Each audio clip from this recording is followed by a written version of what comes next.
Hello. This is Pangoria Fallstar, the Forever DM and Build Creator, and I'm here with. Pumpkin, one of his original players from the Children of the Lost Star group. I do stupid things and kill people. There we go. And let me get the show started because we are here to very specifically talk about one thing, and that thing. Where did my thing go? Uh, There it is. And the thing is the Giants UA.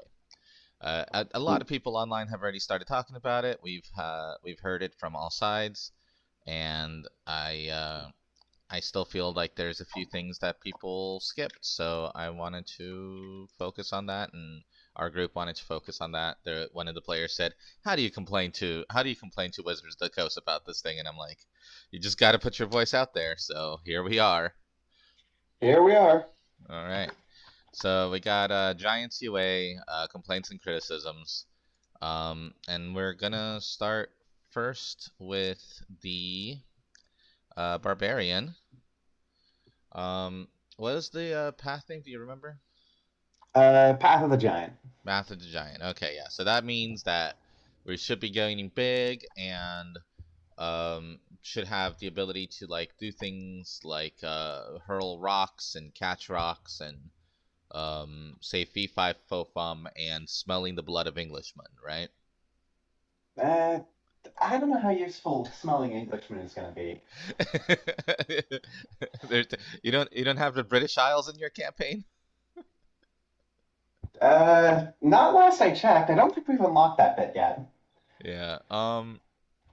But yeah, so we got this down to the abilities of the barbarian. Um, so let's start a little bit of the history of going big a little bit, because the biggest comparison right now is the Rune Knight, right? Yep. So what do we have there? We have um, They both kind of center around increasing size. Root Knight only adds damage and increases your floor space, while Giant actually increases your reach on top of that. yeah, we have that under the giant stature, increasing your reach by 5 feet, which was that was actually like something that was a genuine complaint on the player in my campaign that has the Rune Knight, because they're like, I'm large, why do I not have more reach? And I'm like, it doesn't give you reach like that, like you're large without reach. It's Doesn't Because he sets his size to large and then he increases it to huge, doesn't he? he actually does not, because of um how I have ruled it. And because he casts enlarge on himself afterwards, and I have specifically had enlarge gives him the damage bonus from the spell, but I don't have it increase in size because I don't allow the stacking. Yeah, my Mm. personal rules as a DM in fifth edition is by going after the intent. So whenever people goes like, I can do this tabaxi that can like run 500,000 light years, and I go, no, like once you doubled your speed, you've doubled your speed. So no. Be sad. Yeah, I'm just like, I understand you guys are already godlings and superheroes without it. I don't need you breaking the physics and the like. I understand it's a world of magic, but if I can't even with magic comprehend what you're doing, then it's hard for me to like set up. It's like, yeah, okay, I can move so fast that technically light doesn't see me, and then I go, I'm going to cut okay. you off here because we are getting off topic. But but this is definitely a yes, conversation I'm but let's enthused about. right. Thank you. And this is why you're You're here. welcome. This is why you're here. Oh, oh, good. I can distract you and get you distracted. All right. Okay. So, but giant stature is actually does give reach for this in this UA, which I'm fine with if they retroactively give that to Rune Knights. That's plain, That does make sense to me. yeah, plain and simple as that. Um, we've talked about how crushing hurl and giant stature happening at the same time. It's kind of too much overlap. The same thing. Well, yeah, it's like you're able to. Well, no, I mean the crushing hurl is just the fact that you can maintain your rage while oh no, you can add your I rage damage to the throw, which is really Yeah, the only thing that I mean that's fine. I personally think that that should just be default barbarian stuff. I think it yeah. just here. It It, You're making a strength attack while yeah, angry. yeah, It's obvious rules patch. yeah. So it's just like Right. just Your pat. problem is with the next one. Yeah, yeah. My main problem is with the next one. Um, Mhm. yeah. So the but yeah, even the enlarged spell, right? Just real quick, just to circle back. Oh Even yeah, even yeah. the We're not done enlarged yet. spell itself doesn't give reach when you go from medium to large. So it's kind of interesting that this does like that. That's a very specific thing that this is doing. That's different than the Yeah. enlarged spell. It's different than the Rune Knight, and because I think their precedents from previous designs would say that either they're going to take that away from this or they're going to go backwards on it.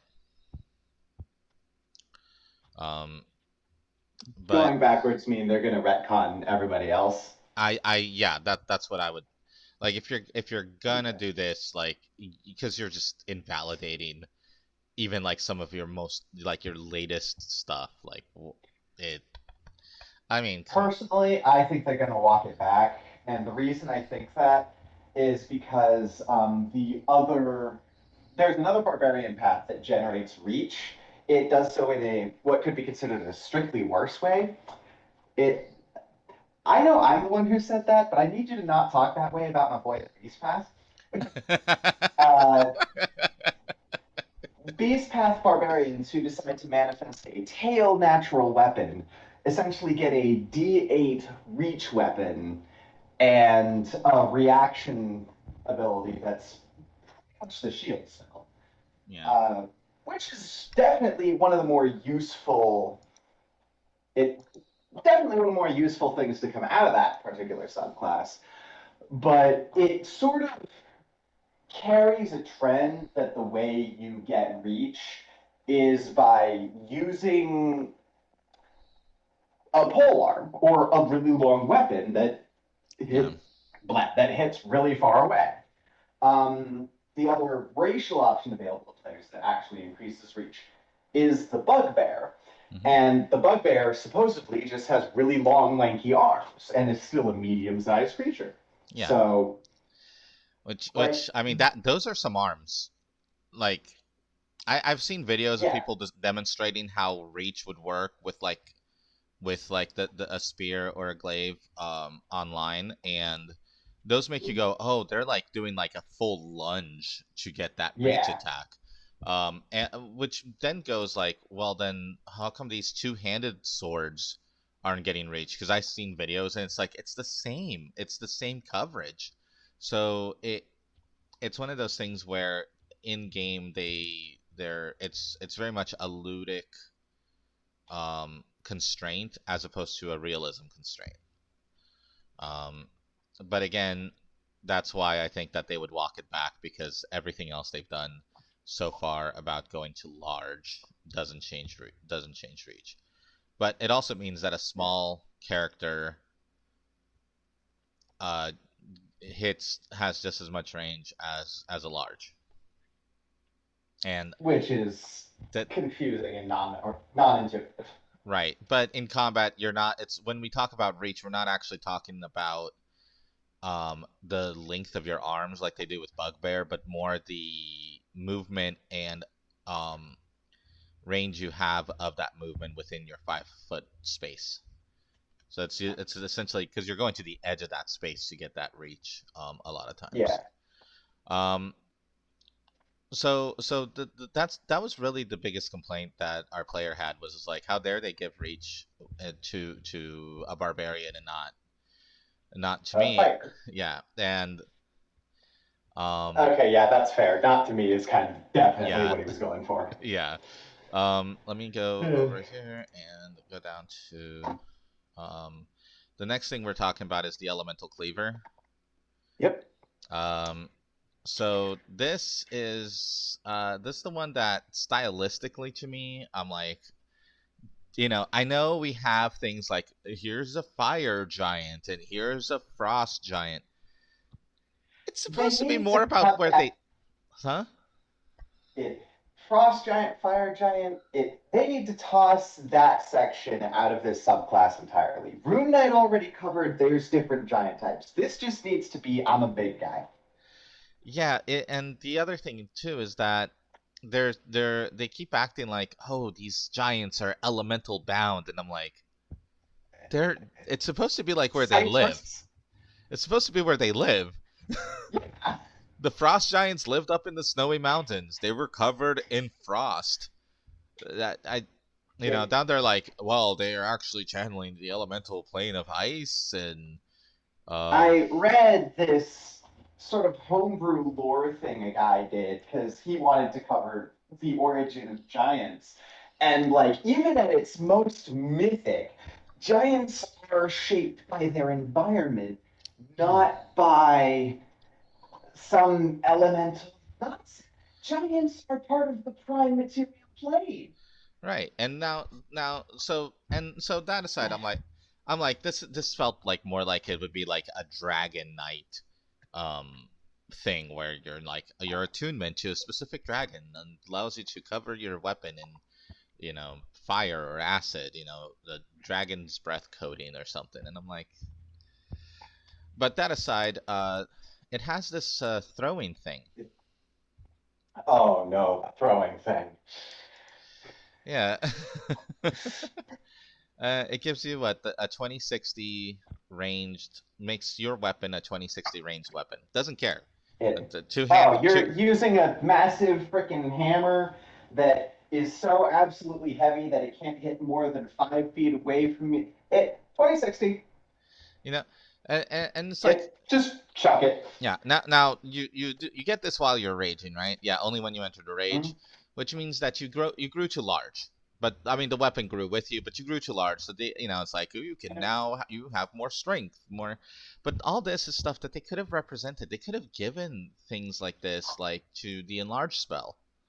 Um, Yeah, like there's a lot of stuff that they're like tacking on to growing bigger that all of the other stuff that lets you grow bigger didn't do. just Uh, yeah. like quite honestly, a lot of the growth things that they had was very neutered in the game.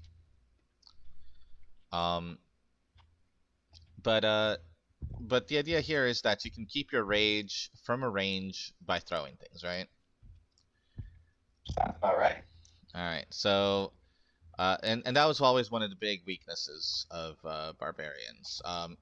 Right. And a subclass that devotes a lot of effort to specifically covering that weakness at the cost of other options. Fair enough. Yeah, Makes sense. yeah, it's great. Throw weapons. I'm down with it. Our barbarian always It, kept javelins because he wanted to keep his rage, so he kept his magical rage keeping sticks. He's like, I don't care yep, if it's yep. far away. I don't care if it's with disadvantage. I'm gonna make that attack. Well, now I get to keep my rage. You know. As long as it gets to close that gap. Uh, yeah, So shoot. I forgot what my notes were on this thing. your notes are in Uh, blue. right, right. Thanks. Yeah. Uh, I tried to push your stuff at you, but okay. So right. yeah, Oh, right. That's right. yeah, Yeah. you got This it. is nonsense. Like, I mean, I respect the rage keeping sticks. I do still feel like with the Barbarian's kit, this is nonsense. Because the difference between a fighter making a throw from 60 feet away and a Barbarian making the same throw is that Barbarian can just go, oh, yeah, I have advantage. Uh, So what you do with this is you take the sharpshooter feat. And now you don't have disadvantage from 60 feet away. You've got a giant ass hammer that you're throwing from 60 feet away. You're taking -5 to the attack roll because you know you're going to hit. and then you roll with advantage. It Well, but your minimum freaking. you don't get advantage, right? Like you could just reckless attack and get the same thing. Which I think is It, yeah, which is your note, is that you can just reckless attack. Like you don't even need the. I mean, you can you don't even sharpshooter. need sharpshooter for anything less than 20 feet away. Yeah. It. I'm just saying that sharpshooter increases the range at which the strategy works Yeah. to its best by a lot. Yeah. I mean, in the end, you just get to normal attack from max range as a barbarian because of reckless attack, and it just doesn't matter. Like Which, yeah, yeah, reckless attack gives advantage. The long range gives disadvantage, and then you're like, oh, you were saying, oh yeah, you can do long range with no disadvantage, and then you get the advantage from reckless attack. There we go. Correct. Yeah, so it's welcome back to the conversation.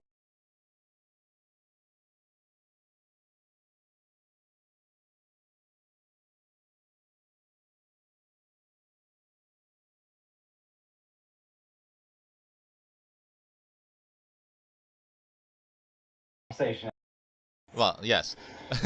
Fuck. um, right. So then we have so yeah, they get to be a mid-range, long range, 60-foot range attacker, right? Is the idea. Yep. And World's most effective sniper. and then we have so the problem I have with it is that you're already making them huge, big and huge, because and we'll cover the fact that they get huge in the moment here. Actually, yeah, we're gonna cover the fact that they get huge in a moment, but the when they get large, they take up a 2x2. When they get huge at level 14, they take up a 3x3 space, and with the reach that they have, because they gain extra reach with it, they get 45 feet like range on everything. Why do they need a throw? Like if you're already gonna give them the reach, and then you give them the throwing, it's sort of like, here's your cake, eat it as well, and you get to keep the entire cake to yourself. No other thing that goes big gets that reach, and then you also get a free dwarven thrower at level 6. Why do you need both? You don't. That's the thing. That's my point. Like just stylistically, like as a design, it doesn't make sense to give reach and throwing. So, yeah, one, they're probably going to walk the reach back. Two, if they don't walk the reach back and they don't retcon literally everything else that makes you big to provide reach, people are going to have some serious questions. Yeah. And if it is this sort of like, this is their unique identity, they're the only ones that gain reach. Okay. Then why do they need the throw out? Yeah. Why do they need a throw? That just give them regular rage keeping sticks. I mean, it's nice. The thing that I noticed the most about this is that this is very common design. Whenever you're making something to combat toxic DMs. And I say this from a player perspective is, here is magic damage at level 6 in case your dungeon master doesn't give you magic damage. Which, that does kind of line up with what other subclasses do after the player's handbook. Yeah. Beast Path does it with the natural weapons. Like, it does make sense a bit. Yeah, Monk gets it. Actually, yeah, a lot of times the fighter gets hosed the hardest in that most of its subclasses does not provide magic damage in some way. Whereas like paladins have their smite, all the casters have magic that they can use. Rogues are limited as well, right? Yeah. Just because they kind of fit that same general niche. Yeah, but you have like caster. Yeah, you have like Soul Knife and Arcane Trickster that kind of helps get around that, but exactly that, right? So this Elemental Cleaver is very much anti-toxic DM, not giving you magic items, kind of protection, which I'm fine with. Like if that's your goal, I think that you could have fixed up the theme a little bit. Um, but that's me. It, Um, yeah, it's okay. You have a dwarven thrower for free that can be any weapon. That on its own is a potent fucking class feature. yeah, It doesn't also need the elemental damage. right. And are we circling at this point? Well, we're going back down to what the weakness is, which I think we're kind of naturally progressing to, which is this is entirely Mm, combat. The yeah, subclass is entirely combat, which is fine. You're a just barbarian. entirely comic. Yeah. It, Like you're a barbarian, I get it. You did have notes about how a lot of the other barbarian classes had ribbon features, and this has zero. yeah. I mean, I think we talked about Zealot not having ribbon features, which Yeah, it because I do not count a free res as a ribbon feature. Like they might say it's for storyline purposes, but that saves you a lot of money and it lets you kind of like cheese a few things because of it. Especially like with yeah, all like right. you have a Twilight, I think it's like Twilight cleric that always has it prepared. Oh yeah. Yeah, always has it prepared. So it's sort of like, all right, You go Zealot, you go Twilight, you go Ha. We just get to. yeah. Oh yeah, one of our guys is gonna die today. Hey, Zealot buddy, you don't mind taking this one for the team, right? Yeah, I kind of wish I had the Team Fortress 2 heavy and medic Uh, like it, meme goings like overcharge.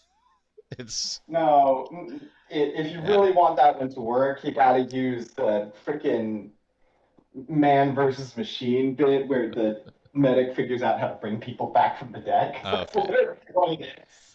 All right. So Demiurgic Colossus, that's the level 14 ability that gives him 10 feet of reach, Yep. increases the elemental damage. Like all that's fine. It's just the fact that again, it goes to the fact that you're giving reach and the hurl like the growth part of it, the power level is fine. um we did the we did the numbers on it ourselves. Some other people have done numbers online.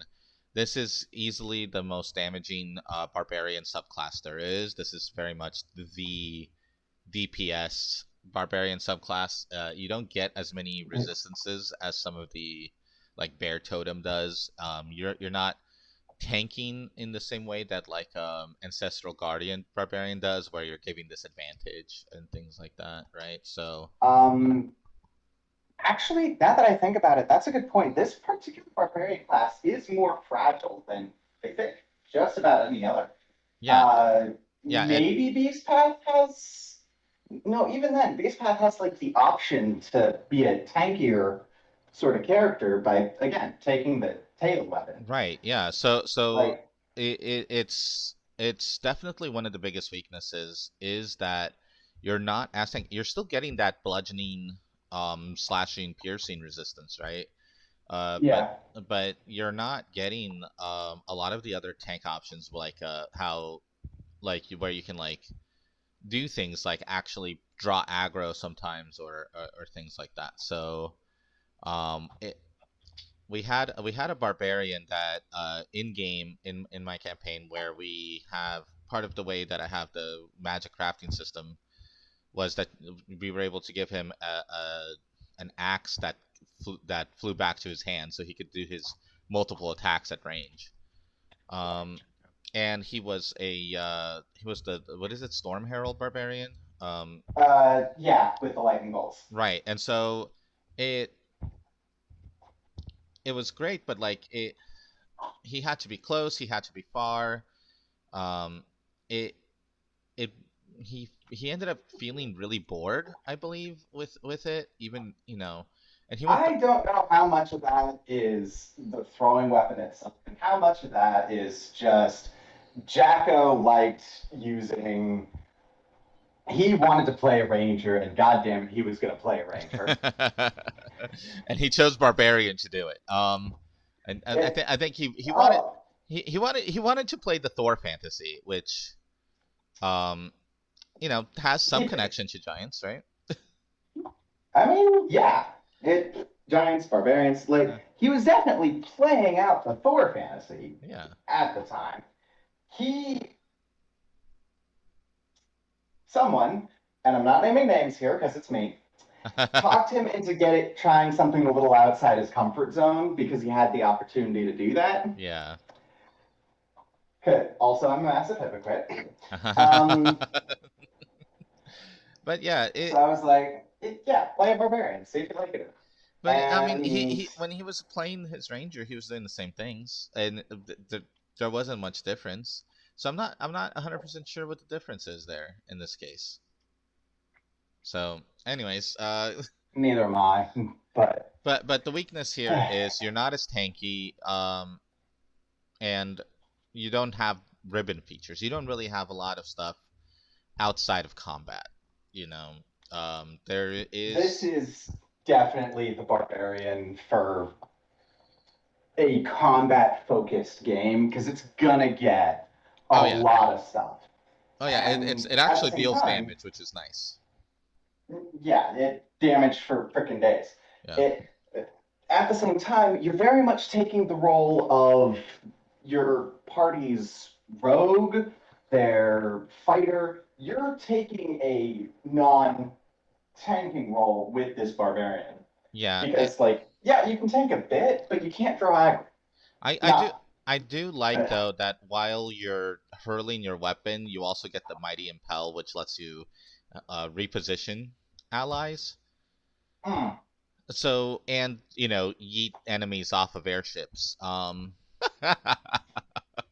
All right. So, but really, the thing that made us want to talk about this and is really 100% just the reach thing, and it's a question of like they walk it back or should they retroact? And I'm fine either way.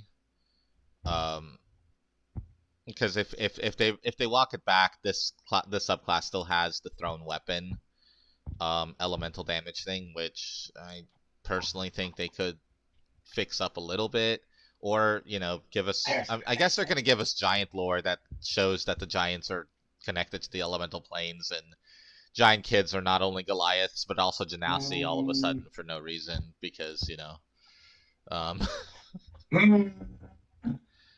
uh, you know, or they're gonna maybe go back and actually give enlarge and rune knight you know reach because there's a lot of uh not built-in base game, but there's a lot of things where they're like, oh, here's an optional rule: when the character grows bigger, you can double the weapon damage die that they get. I think if they go above large.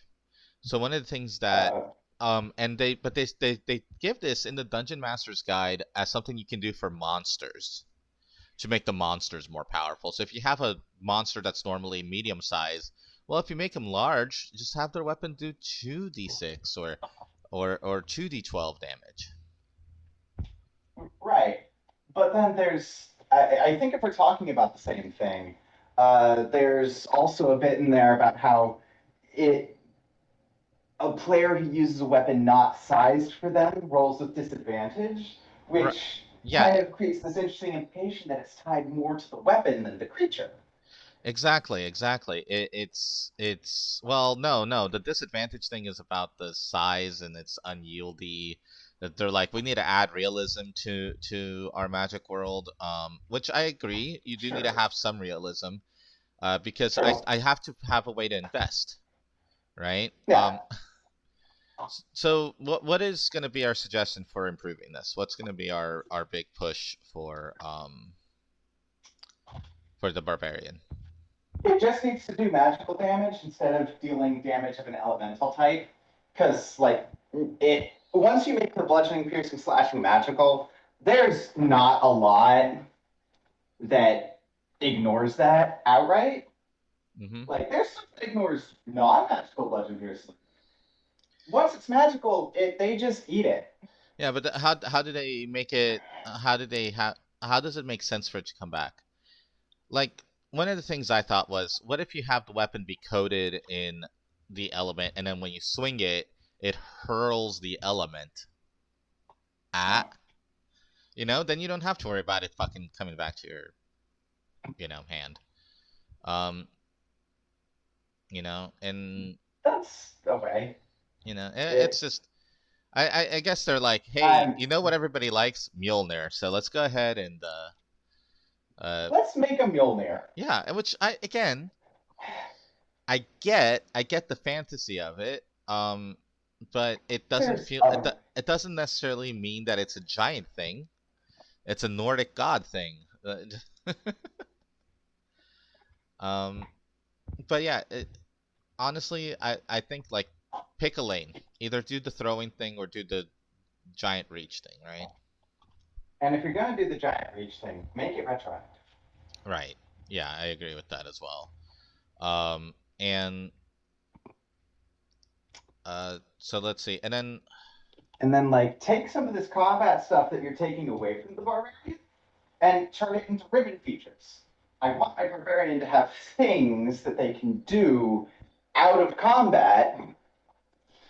yeah, there's Like like the mighty impel thing. I get it because you're raging, so you're bigger. Make that a non-rage. Like, give me something that just I let can. them do that. Yeah, just like actually, you know what? They don't really have rules for throwing things. You can carry, you can lift, but they don't really have throwing in there, right? There's that's like it's constantly been a question of like, can I pick an ally up? Can I throw the ally up on the ledge?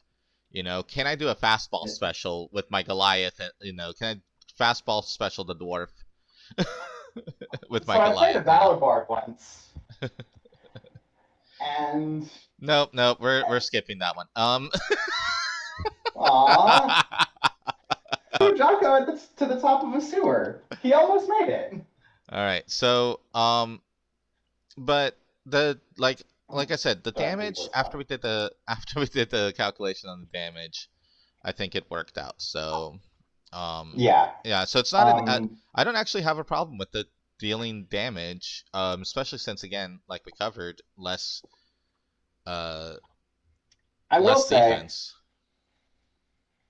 I will say that we looked at the damage numbers essentially in a void, which obviously not the most realistic circumstances. Um, this subclass is this subclass in a void beats out the fighter in terms beats a core fighter in terms of damage output by like what was it, 10 points, something Yeah. like that. Well, that was like every hit kind of stuff, and Yeah, like I said, in a void, assuming optimal circumstances. yeah. Uh, I it's a similar thing like where rogues lose a lot of their damage, but you're supposed to have rogues use poison, but it's not necessarily in the yeah, damage calculations that you're gonna have right. poison on your weapon with the rogue. Well, obviously, your fighter's going to have a flame tongue, so you have to add that extra 2d6 plus 3. Oh, no, wasn't a flame tongue. It was the Dragon's Wrath Sword, Yeah, right. which only recently started existing, so. But you can have a Dragon's Wrath sword on the barbarian as well, so all that extra damage doesn't really matter, right? Uh, Except that you get more attacks. Oh, there you go. yeah, That's where it matters. Um, that's where it matters. exactly. So, But it, with all that in mind, I think we're going to be wrapping up. We're just going to be covering the barbarian today and um, cover the others in different videos. all Um, right. so Pumpkin, thank you for joining me. Oh, good. Of course. I told it to not display names, and I see that it still has your character name on here. Oh no, I've been foiled. My secret identity has been revealed. Truly, this is a momentous occasion of death and sorrow for the world. Right. It, So, anyways, uh, but no, I honestly feel that we kind of covered the main thing, which is that it's not necessarily that it's too powerful. It's more that it does too much without actually doing too much. Like it's going down too many lanes at the same time. There we go. That's the it. Yeah, it's tripping all over itself, and Yeah. then in tripping all over itself, it's kind of accomplishing things that it shouldn't. Like the fact that it has damage comparable to a fighter, at least at first, like No, but the barbarian should technically be doing more damage than the fighter. The fighter should be tankier than the barbarian. The fighter is wearing armor. hmm, Like these should be comparable. To be honest with you, they should be at about the same. Um, it, yeah, because the barbarian is trading armor for basically yeah, in a very real way. Um, yeah. The honestly, one of the things that like bothers me is like, for the example, when you're huge and you have that 9 by 9 grid that you're able to affect at level yep. 14, is Mm-hmm. that you can no longer protect your allies. So if an enemy can move, and they'll always be in your reach for like 9 squares. They can use their full 30 feet of movement and never trigger an opportunity attack from you, which I think is a bit ridiculous. Just a smidge. Yeah.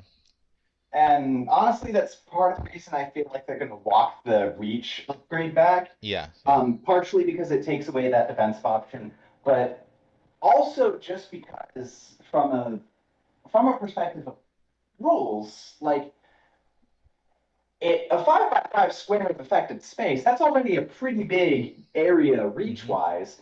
Even if you go as far as 7 by 7, by taking up a reach weapon on top of that, like it 7 by 7, that's already 35 feet. You can technically move from one end of that to the other and not provoke an attack of opportunity. You're Right. Yeah. still like right next to the barbarian, pretty much. Hmm. But Yeah. And then on top of that, they're not even really incentivized to attack the creature that's running through their allies. They're like hurling it at something that's even further away. yeah, this is a barbarian that hides in the trees and escapes people from really big. And like, not only is that not what barbarians are supposed to look like, this is supposed to be the barbarian that you go big. You literally go big with this Yeah. guy. I He's supposed to be like the center of attention just by the fact that he is the biggest thing in the room almost. Yeah. And he's hiding in the trees sniping at people. And yeah, it's so awkward. I kind of feel, and a lot of these features, like I want to build this not even as a barbarian. I want to build this as Sir Arthur from Ghosts and Goblins. Give him a lance and just have him hurl lances at the undead and demons. I might have made a I might have made a reference that you don't know. You're a little over my head. Oh no, a reference I don't know. Those are so rare and shocking. Um, Oh my gosh, I will have to show you a but video later. But maybe. but yeah, So it does occur in like the last possible moments of our conversation here yeah. that this is a barbarian for protecting the back line. Right. So this is the one that's gonna there he's gonna hang out with the back line, make Yeah, attacks, and then when the enemy invariably flanks, he's gonna be there to then reposition himself, right? yeah. Oh, wow, the enemy is suddenly behind us and Yeah. we're about to get crammed. Yeah. Okay, let's see. Which you two snipey boys is the squishiest? You? Cool. You're now 30 feet away from here. Oh yeah, yeah. I'm hurling you. As a So bonus yeah, action, I mean, not making a face he to deal he with these guys. he really has to start the fight by hurling the rogue on top of the dragon, right? Like that's you hurl It, the rogue on top of the like, if dragon, then and then you you put reposition. the rogue on top of the dragon, and then you reposition from there. Like, Yeah, you it, reposition so that you can cover the flank of the ranger and the caster, when the like all the kobolds and dragonborn and horde mimic shows up, and then right. And then you have the cleric front and center being maces. yeah, all right. Okay, so I'm gonna wrap up and say goodbye, Pumpkin. Bye, Pumpkin. You did it. You did the thing I wanted you to do.